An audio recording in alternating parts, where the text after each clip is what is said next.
இதுல 3000 ரூபாய் இருக்கு, வச்சுக்கோங்க. இந்த தடவை உங்களுடைய ஓட்டை எங்களுக்கு போடுங்க.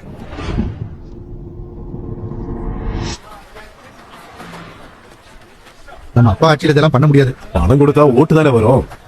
200 பெறுவோம், வெற்றி பெறுவோம். அடுத்து வரப்போற ஆட்சி 2.0 ஆட்சியா இருக்கணும். இங்க பாரு பங்காளி, ஒண்ணு இதுல நீ ஜெயிக்கணும், இல்லனா நான் ஜெயிக்கணும். சரியா சொன்னீங்க. நமக்கு நடுவுல ஒருத்தனை வரக்கூடாது. சரி போமாப்பா.